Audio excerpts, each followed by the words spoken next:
¿Por qué tus primeras astrofotos no se parecen mucho a lo que sueles ver por internet? Hola a todos y bienvenidos a un nuevo episodio de Neural Activity.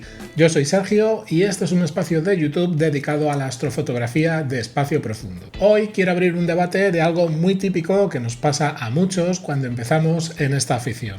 Ya has hecho tus primeras capturas, has procesado tus primeros objetos de espacio profundo, parece que hay todo un mundo entre lo que tú estás consiguiendo y lo que se ve por las redes sociales. Y es que más o menos ya te esperabas que los primeros resultados serían modestos, pero es que cuando los comparas parece que están, nunca mejor dicho, a años luz. En este vídeo vamos a poner en contexto por qué existe esa distancia entre tus primeros resultados y las astrofotos más llamativas que ves por internet.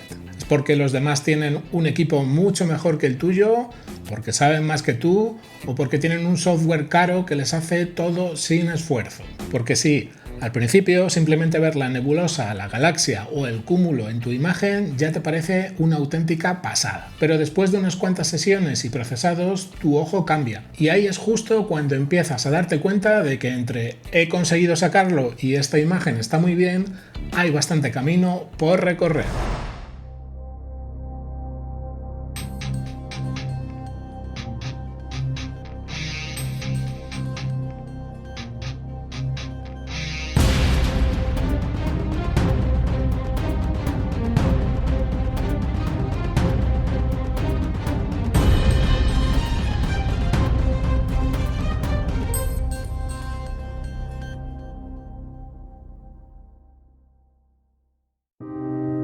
No estás comparando lo mismo.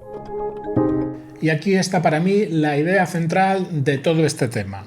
Muchas veces tú estás comparando una imagen de tus primeras sesiones serias, con pocas horas, poca experiencia y un procesado todavía verde, con una imagen hecha por alguien que ya lleva mucho más recorrido, más tablas, más criterio y seguramente bastantes más horas de captura encima. Y es que, por así decirlo, tú estás mirando tu principio, mientras que en internet muchas veces estás viendo el resultado final inmaduro de otra persona. No estás viendo sus primeras pruebas, ni sus errores del principio, ni sus sesiones irregulares, sino una versión mucho más avanzada de su camino. Y esto es muy importante entenderlo. Cuando vemos una astrofoto en redes, en un foro o en una galería, normalmente estamos viendo el escaparate, es decir, la imagen más cuidada, la más presentable, la que el autor ha decidido enseñar porque representa mejor el tiempo invertido y el resultado al que ha llegado. Y claro, cuando solo vemos el resultado más pulido, es muy fácil olvidar todo el proceso y el trabajo que hay debajo y decir, sí, la imagen está genial porque he usado un telescopio, una cámara y una montura muchísimo más caras y mejores que lo que yo tengo. Y es que una cosa es conseguir que el objeto salga, que se reconozca, que las estrellas tengan una forma aceptable y que el apilado te dé una base decente, y otra muy distinta es conseguir una imagen limpia, profunda, bien equilibrada, con detalle fino, buen color y un procesado muy controlado. Entre esas dos cosas, la principal diferencia está realmente en la práctica y en la experiencia. No porque la astrofotografía sea muy difícil ni porque haya que ser un genio, sino porque es una afición en la que se van sumando muchas capas de mejora. Capturar mejor, enfocar mejor, integrar más tiempo, procesar con más cabeza y saber cuándo apretar la imagen y cuándo es mejor no hacerlo. No todo es el equipo. Muchas veces tendemos a pensar que esa diferencia entre nuestras imágenes y las que vemos en internet se debe exclusivamente a un equipo de iniciación versus un equipo mucho más caro y avanzado. Y hombre, el equipo influye, claro que sí, pero ni mucho menos lo explica todo. Por ejemplo, el tiempo de integración. Normalmente cuando estamos empezando vamos con prisas, queremos hacer mucho y tendemos a capturar pocas horas de un mismo objeto. Y no es lo mismo valorar tu resultado con 2 horas de captura que compararlo con una imagen que lleva 15 o 20 horas de integración. Como comentamos en el vídeo sobre tiempos de integración y la relación señal-ruido, más tiempo de integración no multiplica la calidad del resultado, pero sí permite llegar mucho más lejos. Tampoco es lo mismo trabajar bajo un cielo oscuro, con buena transparencia y condiciones estables, que hacerlo desde un entorno más complicado. La contaminación lumínica, la humedad, el silling, la altura del objeto, todo eso afecta muchísimo más de lo que nos podemos pensar de primeras. De hecho, mucho más que si nuestro equipo es más caro o más barato o si tenemos más conocimientos o menos. Si el cielo no acompaña una noche, no hay dinero ni experiencia que lo salve. Y hablando de experiencia, otra cosa que un aficionado que se está iniciando puede no percibir a simple vista es precisamente eso. La experiencia de saber cuándo el enfoque está fino de verdad, cuándo una toma conviene descartarla, cuándo un procesado se está pasando o cuándo a una imagen todavía le falta señal para pedirle más horas. Y aquí quiero introducir una idea que me parece muy importante. Cuando empiezas no solo estás aprendiendo a capturar y a procesar, sino que también estás aprendiendo a mirar y analizar una astrofoto con más criterio. Poco a poco empiezas a reconocer cosas de las que antes ni te dabas cuenta. Estrellas un poco hinchadas, el fondo excesivamente agresivo, ruido que antes te pasaba desapercibido, colores raros, halos, dominantes, gradientes, etcétera, etcétera. Porque en el momento en que empiezas a reconocer esos problemas, ya no miras tus imágenes igual que al principio. Antes te bastaba con ver el objeto y decir, wow, qué pasada. Ahora empiezas a decir, sí, pero aquí me falta señal, aquí me he pasado con el procesado, o aquí las estrellas no han quedado como yo quería. Y eso no hay que verlo como algo negativo, sino todo lo contrario. Significa que tu ojo se está educando, que ya no solo estás sacando cosas, sino que empiezas a entender qué le falta a una imagen para llegar más lejos. ¿Las comparativas nunca fueron buenas? Y todo esto conecta mucho con algo que ya comenté en el vídeo de los 6 errores comunes en astrofotografía. Allí ya mencionamos de pasada este error tan típico de comparar nuestros resultados con los de otras personas. Y como os decía en ese vídeo, la única comparación que de verdad nos ayuda es la que hacemos con nuestras propias fotos anteriores. Esa es para mí, sin duda, la referencia buena.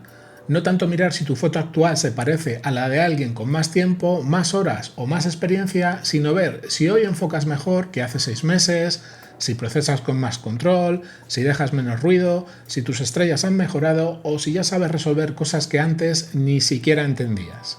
Y es que el progreso en astrofotografía no siempre se presenta en plan espectacular de una foto a la siguiente. Muchas veces es más sutil. Una imagen un poquito más limpia, un fondo más natural, un color mejor resuelto, una sesión mejor aprovechada, y eso a la larga es lo que va construyendo resultados cada vez más sólidos. No te pongas como objetivo subir tus primeros resultados a redes sociales o a Astrobin, porque esas primeras prácticas cumplen con otra función. Esas son las imágenes con las que aprendes el flujo real, detectas tus limitaciones y empiezas a construir con criterio. Primero aprendemos a llegar al objeto, a centrarlo, capturarlo durante unas cuantas horas, a apilarlo con un flujo básico y a sacar algo decente. Y luego, poco a poco, aprendemos a refinarlo, a sacar más detalle, a controlar mejor el ruido, a no pasarnos con el procesado y a dejar las estrellas como a nosotros nos gustan. Así que, para mí, la pregunta no debería ser ¿por qué mis primeras astrofotos no se parecen a las de internet?, sino más bien qué cosas concretas tengo que detectar y aprender de esas imágenes para entender en qué tengo que mejorar las mías. Porque ahí es donde de verdad empieza el aprendizaje útil. Y en el fondo darte cuenta de esa distancia no es una mala noticia que te tenga que desanimar. Es una señal de que ya no estás en la fase de disparar a ciegas y quedarte solo con la ilusión del momento y de la captura inicial. Estás empezando a entender cómo se construye una buena astrofoto y eso, aunque no lo parezca, ya es haber avanzado. Y además, ese análisis te va a servir para poder ir poniéndote poco a poco objetivos de mejora concretos y adaptados a tu experiencia actual.